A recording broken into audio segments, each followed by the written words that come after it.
Halo tukang tidur dimanapun kalian berada, bagaimana kabarnya? Kembali lagi bersama saya Mr. Bobang. Pada kesempatan kali ini, saya akan membahas alur cerita film terbaru berjudul Extraction 2 tahun 2023 yang dibintangi oleh tetangga kos saya bernama Chris Hemsworth.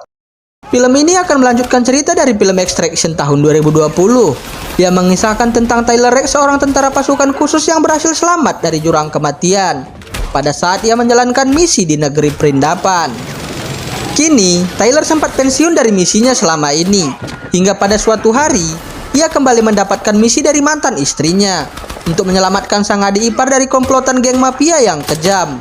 Sehingga, ia pun harus kembali ke jalan ninjanya yang akrab dengan aksi brutal dan beradrenalin. Dan sebelum kita masuk ke ceritanya, boleh bantu tekan tombol like dan subscribe bagi kalian yang belum subscribe. Karena satu subscribe dari kalian sangat membantu aku untuk keluar dari zona beban keluarga ya sobat. Beritahu para musisi untuk memainkan musik karena pertunjukan akan segera dimulai. Jangan khawatir Shifu, aku akan menguasai kedamaian sejati.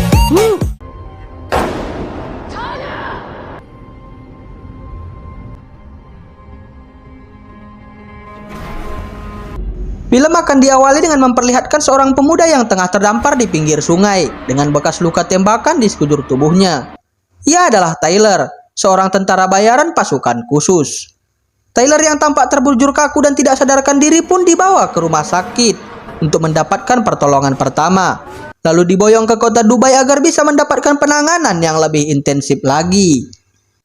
Selama masa perawatan di rumah sakit, ia selalu ditemani oleh dua rekannya bernama Nick dan Yas. Dengan harapan, Tyler bisa kembali pulih walaupun kecil kemungkinan, melihat kondisinya yang sangat parah. Singkat cerita, Tyler berhasil melewati masa-masa kritisnya dan terbangun dari koma.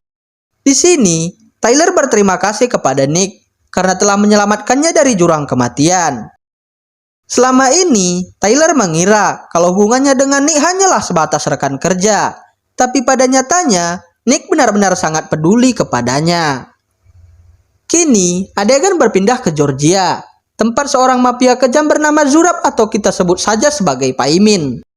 Paimin yang tampak sedang memberi makan ternak pun didatangi oleh penasehatnya yang bernama Samsudin. Di sini, Samsudin memberitahukan bahwa masa hukuman adik Paimin ditambah menjadi 10 tahun lagi. Ini adalah adik Paimin yang bernama David. Ia ditahan di sebuah penjara karena saking banyaknya kejahatan-kejahatan besar yang ia perbuat. Dan karena tidak terima kalau masa tahanan sang adik diperpanjang, Paimin pun langsung mengundang sang gubernur korup yang telah ia sogok selama ini. Di sini, Paimin langsung mengutarakan kekecewaannya karena Pak Gubernur telah menandatangani perpanjangan masa tahanan sang adik. Bahkan saking kesalnya, ia pun menusuk batang leher Pak Gubernur menggunakan garpu raksasa.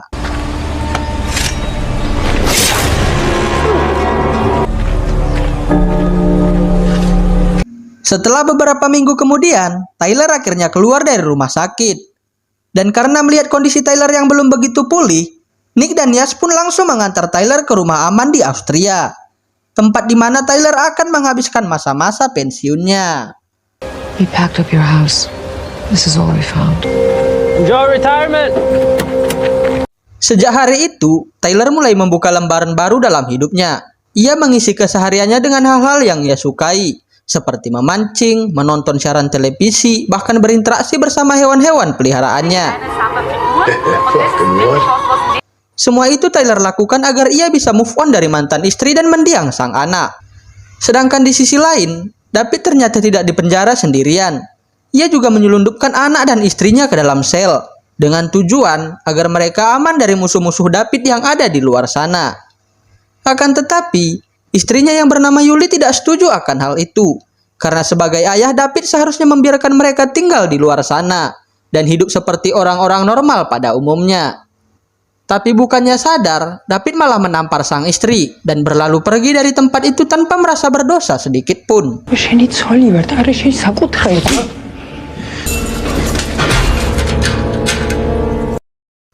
Setelah David pergi dari sel, anak mereka yang paling tua bernama Sandro pun terbangun dari tidurnya, lalu langsung menghampiri sang ibu yang sedang menangis. Dan di waktu yang bersamaan, kediaman Tyler juga didatangi oleh seorang pria misterius yang hendak memberikan sebuah misi kepada Tyler. Awalnya, Tyler sempat menolak misi tersebut. Tapi setelah ia mengetahui kalau misi kali ini adalah permintaan dari Mia, mantan istrinya, akhirnya Tyler pun mau menerima misi tersebut. Vince, can you even pull the trigger like that? It's your ex-wife, Mia. Dan tak disangka-sangka, misi kali ini ternyata ada hubungannya dengan Yuli, adik Mia satu-satunya. Ia ingin kalau Tyler mau membebaskan Yuli beserta dua anaknya dari penjara tempat David ditahan. Kemudian, pria itu menjelaskan kalau orang yang akan ia hadapi adalah David, adik dari Paimin, sang bos mafia kejam yang ada di Georgia. Paimin dan David membangun kerajaannya dari nol, mulai dari pengedar narkoba sampai menjadi pembunuh bayaran.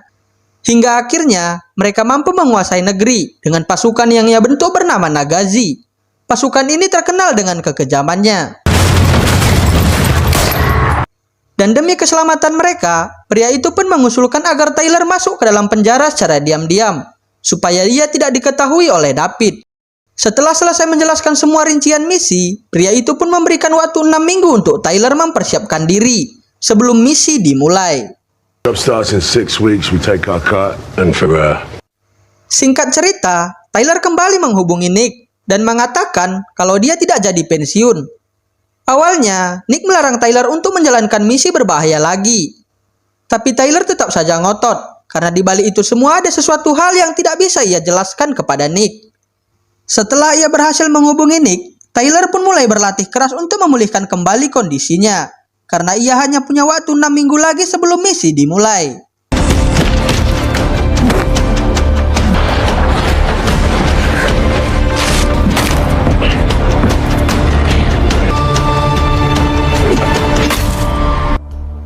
Enam minggu pun berlalu. Kini, Tyler, Nick, dan Yas pun menjalankan misi untuk membebaskan Yuli beserta anaknya dari penjara, dengan dibantu oleh salah satu sipir sebagai penunjuk arah ke sel tempat Yuli berada. Tyler akan masuk seorang diri untuk menjemput Yuli beserta anaknya, sedangkan Nick dan Yas akan standby di luar.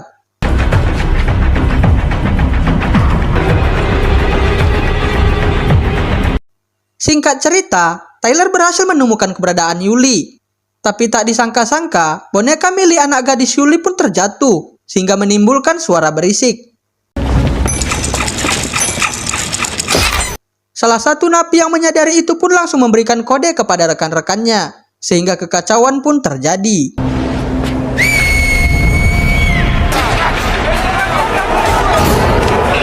Tyler yang sudah mengetahui kalau keberadaan mereka telah diketahui oleh para napi dan sipir yang ada di sana, sehingga mau tidak mau Tyler harus melakukan aksi brutal demi menyelamatkan Yuli dan anak-anaknya.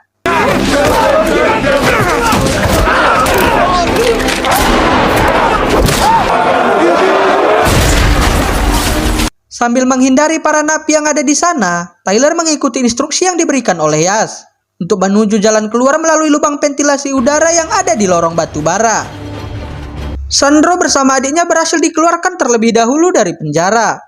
Tapi sialnya, ketika giliran Yuli dan Tyler hendak keluar dari sana, tiba-tiba David datang menyerang mereka secara membabi buta, sehingga pertarungan pun terjadi.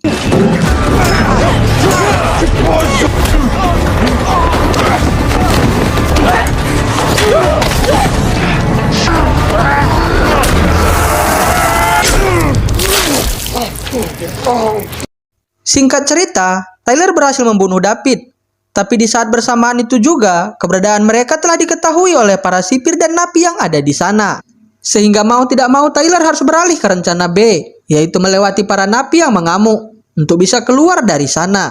Sedangkan Yas dan Nick akan pergi terlebih dahulu untuk mengamankan Sandro beserta adiknya.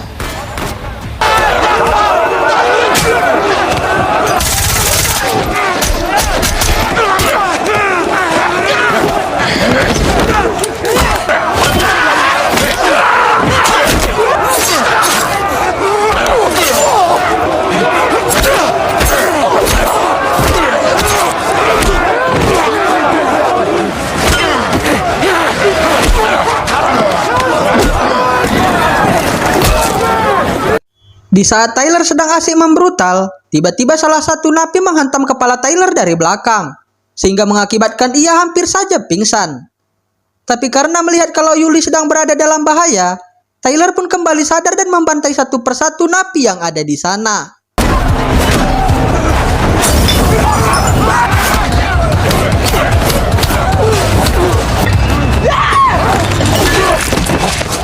Setelah berhasil membantai napi yang menghalangi langkah mereka, Tyler dan Yuli pun akhirnya berhasil keluar dari sana dan langsung menaiki mobil anti peluru.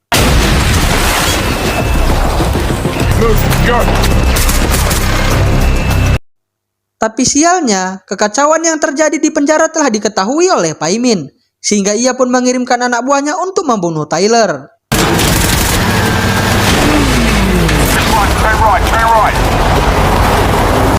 Dan karena saking banyaknya anak buah Paimin yang terus mengejar mereka, sehingga Tyler, Nick, dan Yas pun mengatur rencana untuk melumpuhkan mereka.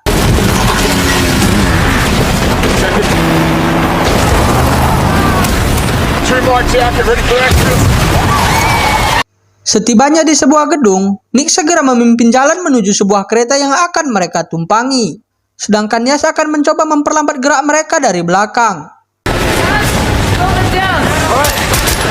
Sesampainya di dalam kereta, Tyler langsung mengobati luka yang ada di tangan anak gadis Yuli.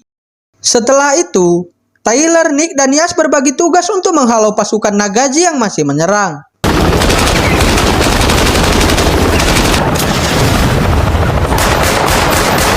Dan tak disangka-sangka, sebagian anak buah Paimin berhasil mendarat di atas kereta.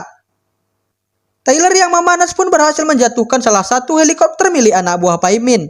Begitu juga dengan Nick. Ia secara brutal membantai sebagian anak buah Paimin yang berhasil mendarat di kereta.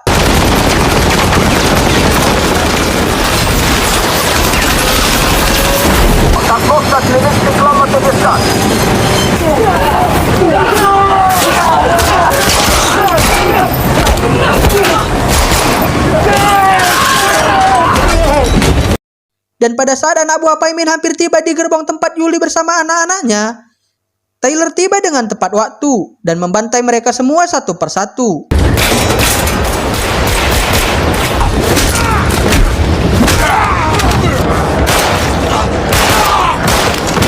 Tapi belum sempat berhenti dari rasa capek, tiba-tiba mereka mendapat masalah baru, yaitu remblong.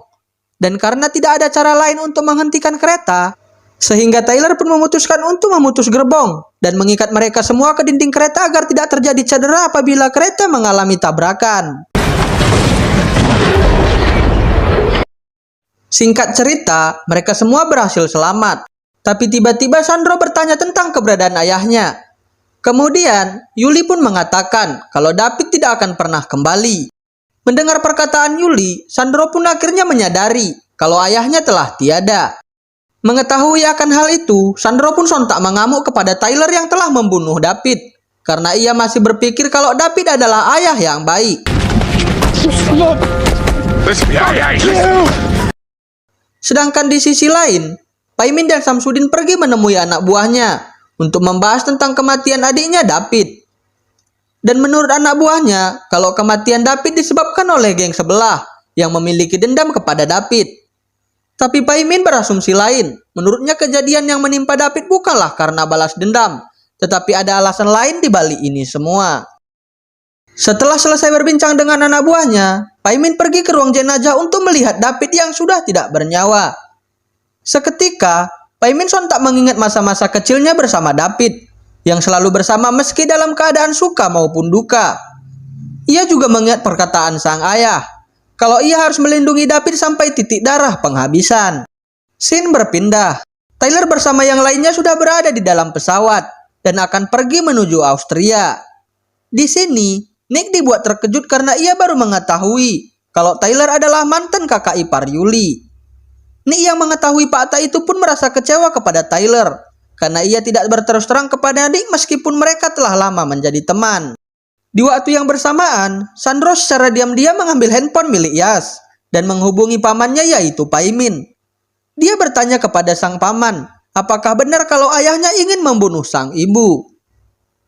Tapi, Paimin mencoba membalikkan fakta dengan mengatakan kalau ibunya lah yang jahat. Dan tidak sampai di situ saja, Paimin juga mencoba mencuci otak Sandro dengan kata-kata manisnya, sehingga Sandro pun percaya padanya dan membocorkan lokasi mereka kepada Paimin. Singkat cerita, mereka semua tiba di Austria.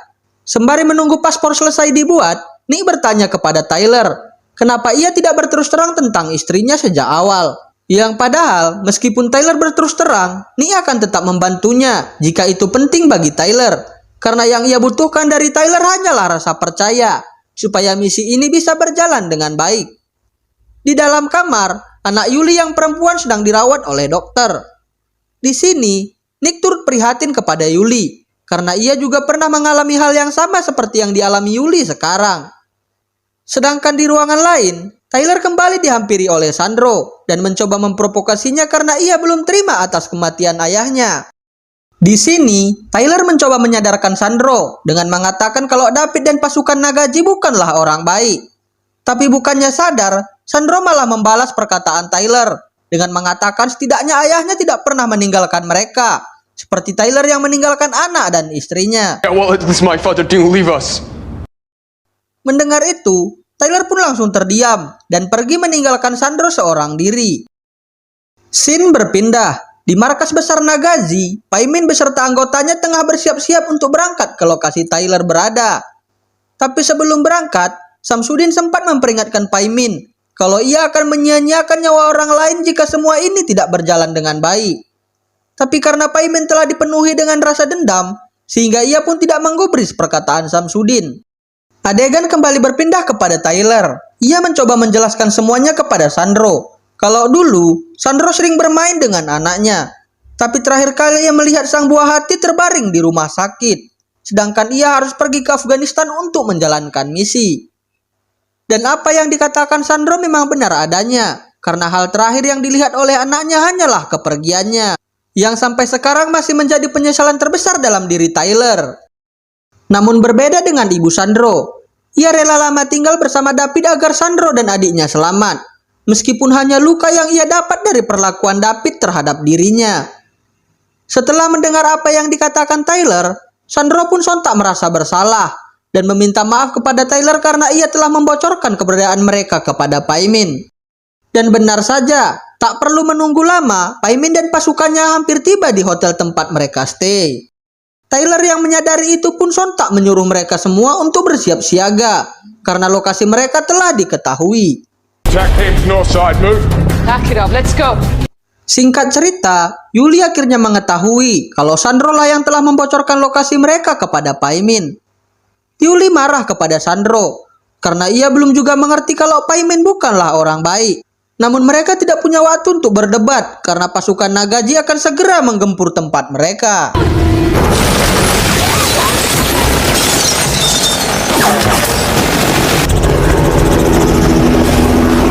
Tak mau membuang-buang waktu, Tyler dan Nick pun segera mengevakuasi Yuli beserta anaknya. Tapi sesampainya di parkiran, Sandro kembali berulah dengan melarikan diri dari Tyler dan kawan-kawan. Sandro, kid voice. I got him.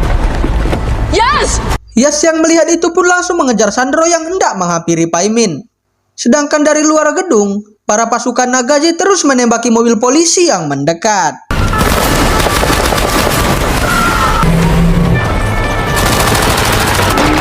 Singkat cerita, Sandro telah dekat dengan mobil Paimin. Namun Yas pun kembali membujuk Sandro agar ia mau kembali kepada ibunya. Come back here, come back to your mother. Akan tetapi, Sandro tetap tidak menghiraukan perkataan Yas dan lebih memilih untuk ikut bersama Paimin. Dan tak lama kemudian, Nick datang membantu Sandro. Namun sialnya, ia harus terluka gara-gara salah satu pasukan Nagaji yang menembak mobil Nick. Tapi beruntungnya, Nick berhasil selamat, sehingga baku tembak pun terjadi.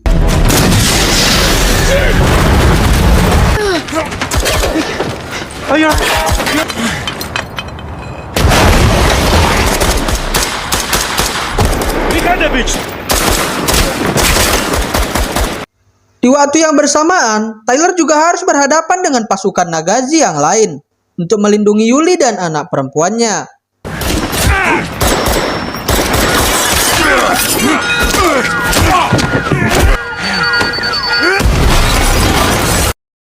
Setelah berhasil mengalahkan mereka, Tyler kembali mengemudikan mobil untuk membantu Nick dan Yas yang sudah semakin terpojok.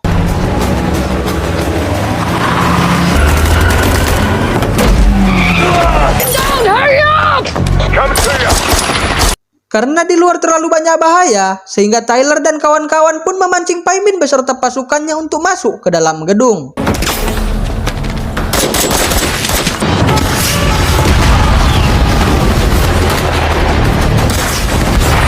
Ready? Move! Go!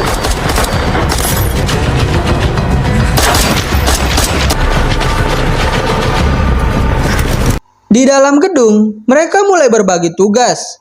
Nick dan Yas akan pergi ke atas rooftop untuk mengamankan helikopter, sedangkan Tyler akan berusaha seorang diri untuk mengamankan Yuli dan anak perempuannya. Begitu juga dengan Pai Min. Ia mulai mengatur strategi untuk membunuh Tyler beserta kawan-kawannya.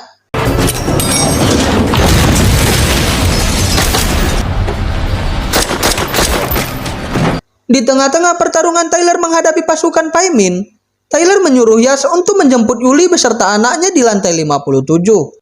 Sembari Yas pergi untuk menjemput Yuli, Nick akan bertarung melawan pasukan Nagazi yang tersisa di atas rooftop.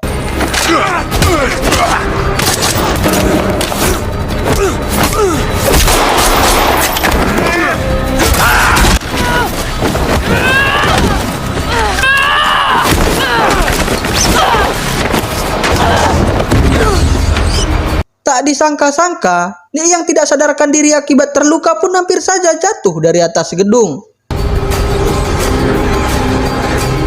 Tyler yang melihat itu pun langsung dengan gercep meraih tangan Nick.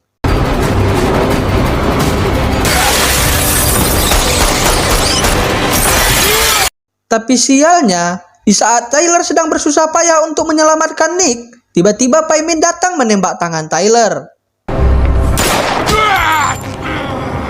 Dan ketika kesempatan hidup hanya tersisa 1%, Nick pun tersadar dari pingsannya dan langsung menembak kaca yang dipijak oleh Pai Min sebelum ia kembali masuk ke dalam gedung.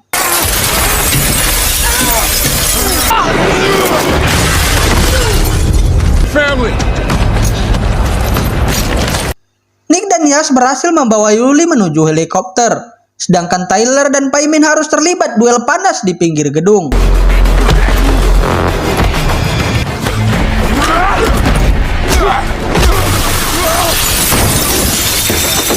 Pai Min yang berhasil dikalahkan oleh Tyler pun kembali bangkit dan langsung pergi menuju rooftop. Di sini, Yas pun harus tumbang karena terkena tembakan Pai Min dari belakang.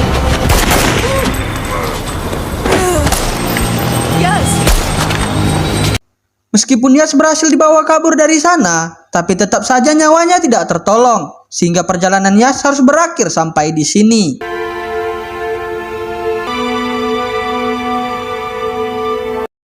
Singkat cerita, mereka semua telah berada di rumah aman milik Tyler. Di sini, mereka sudah bisa beristirahat dengan tenang, kecuali Nick yang masih berkabung atas kematian saudara satu-satunya. Tak lama kemudian, Mia datang menghampiri rumah aman milik Tyler. Ia disambut hangat oleh Yuli, tapi Tyler yang berharap diperhatikan oleh Mia malah mengabaikannya. Sedangkan di sisi lain, Samsudin mencoba menasihati Pai Min supaya ia menghentikan ini semua dan menjadi contoh yang baik bagi Sandro. Karena sudah cukup David serta anggota Nagazi lainnya yang menjadi korban, ujar Samsudin kepada Pai Min. Tapi bukannya sadar, bajingan yang satu ini malah menembak Samsudin hingga modar.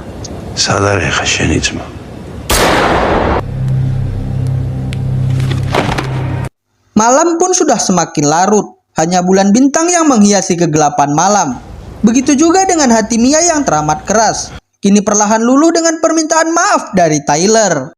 Setelah Tyler selesai berbincang dengan Mia, Pai Min pun tiba-tiba menelpon dan mengatakan kalau ia mau bernegosiasi tentang keselamatan Sandro di sebuah gereja terbengkalai. By St. George's Church. Tyler yang mengetahui itu pun langsung bergegas ke sana seorang diri. Awalnya, Nick ingin ikut bersamanya, tapi Tyler melarang dan menyuruh Nick untuk menjaga Mia dan Yuli. Open the door! Tyler! Setibanya ia di TKP, Tyler langsung membrutal dengan menembak pesawat dan membunuh pasukan Nagazi secara sadis.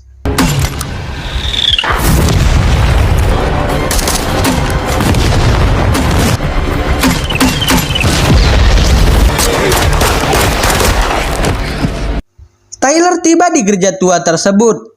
ia mendapati kalau si Sandro telah dipasangi rompi bom. Tyler diancam oleh Pai Min kalau ia akan meledakkan anak ini jika Tyler tidak mau menyerahkan diri. Dan karena Tyler tidak ingin Sandro celaka, sehingga ia pun menuruti perintah Pai Min.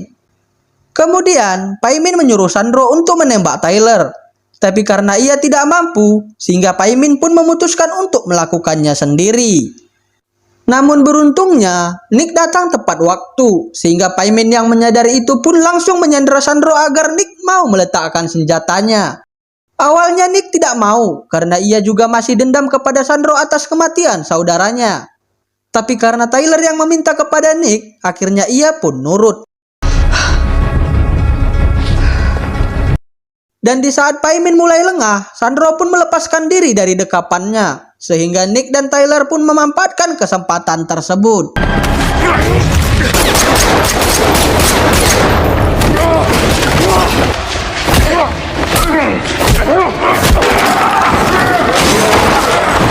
Ketika Pai Min dan Tyler sedang asik bertarung, Sandro secara diam-diam melepas rompi bom dari tubuhnya, lalu menghampiri Nick yang sudah tidak berdaya. Sedangkan di sisi lain, Tyler berhasil membunuh Pai Min dengan cara yang begitu sadis.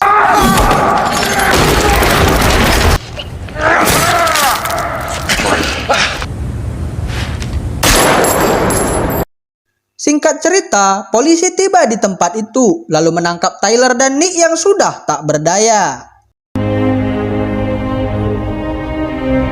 Akibat dari kejadian itu, Tyler dan Nick pun akhirnya dijebloskan ke dalam penjara. Beberapa hari kemudian, Mia datang mengunjungi Tyler ke penjara. Di sana, Mia mengatakan kalau Yuli bersama kedua anaknya telah berada di tempat aman.